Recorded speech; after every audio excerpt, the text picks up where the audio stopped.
সুপ্রিয় দর্শকবৃন্দ, আসসালামু আলাইকুম। এজিটিভির পক্ষ থেকে আপনাদেরকে সুস্বাগতম। আজকে এই পর্যায়ে আমরা 2024 মার্চে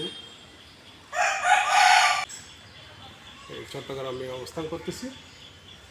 আমার সামনে আছে আমাদের চট্টগ্রাম জেলার একজন উদীয়মান ইসলামী চিন্তাবিদ জনাব হাফেজ।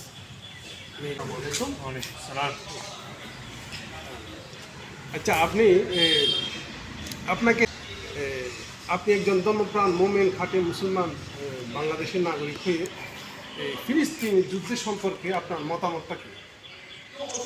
আপনি একজন বাংলাদেশের মুসলমান হয়ে ফিলিস্তিনের জন্য কীভাবে সাহায্য করতে পারেন, কীভাবে সহযোগিতা করতে পারেন?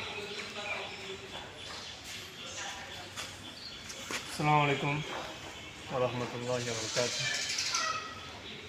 ওয়ালাইকুম আসসালাম ওয়া রাহমাতুল্লাহি ওয়া বারাকাতুহু। আপনার এজিটিভির পক্ষ থেকে আপনাকে ধন্যবাদ, দর্শকবৃন্দকেও ধন্যবাদ আমার এই ভিডিও দেখার জন্য। একটি অনেক গুরুত্বপূর্ণ প্রশ্ন করছেন। আশা করি আমি যথাযথ চেষ্টা করবো ইনশাআল্লাহ। প্রথমে আমি একজন বাংলাদেশি নাগরিক হয়ে ফিলিস্তিনের সশরীরে যুদ্ধ করা আমার জন্য পসিবল। ধন্যবাদ। যদি সরাসরি যুদ্ধ করতে যদি আপনি পারেন তাহলে তো আলহামদুলিল্লাহ। যদি না পারেন তাহলে কি করবেন এক্ষেত্রে? না পারলে আমাদের করণীয় হচ্ছে দোয়া করা ফিলিস্তিন পণ্য বর্জন। বিভিন্ন আমাদের বাংলাদেশে বিভিন্ন ফিলিস্তিনের পণ্য আছে, ইসরায়েলের পণ্য আছে, এগুলাকে আমরা বাংলাদেশি নাগরিক হিসাবে আমরা এগুলাকে বর্জনের চেষ্টা করবো, বর্জনের জন্য একটা আন্দোলন গড়ে তুলবো এবং আমি নিজে বর্জন করবো, আরেকজনকে বর্জন করার উৎসাহ আহ্বান করবো। ধন্যবাদ। এই পর্যায়ে আসলে একজন ধর্মপ্রাণ মুসলমান হিসেবে আমাদের উচিত সশরীরে যুদ্ধে অংশগ্রহণ করা। যুদ্ধে অংশগ্রহণ করতে পারলে এটা সবচাইতে আফজল হয়, এটা সুন্দর হয়, উত্তম হয়। এবং সত্যর পক্ষে ন্যায়ের পক্ষে যুদ্ধ করা অবশ্যই একজন খাঁটি মুমিন মুসলমানের অবশ্যই কর্তব্য। আর দ্বিতীয়, যদি যুদ্ধ অংশগ্রহণ করতে না পারে এবং তাদের যারা সত্যের ন্যায়ের পক্ষে যুদ্ধ করতে তাদের জন্য আল্লাহর দরবারে প্রার্থনা করা এবং তাদের জন্য দোয়া করা।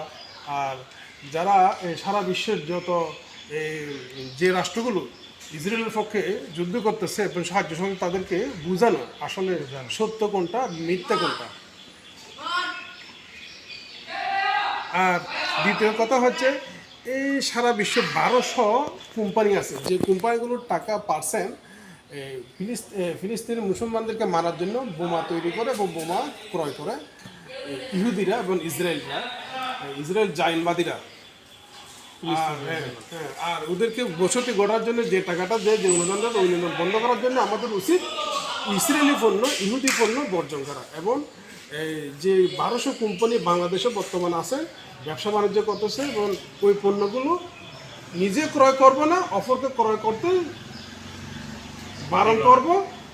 আর এই পণ্যগুলোর টাকা যাতে ইসরায়েলে না যায় তার জন্য সারা পৃথিবীতে প্রসার করব।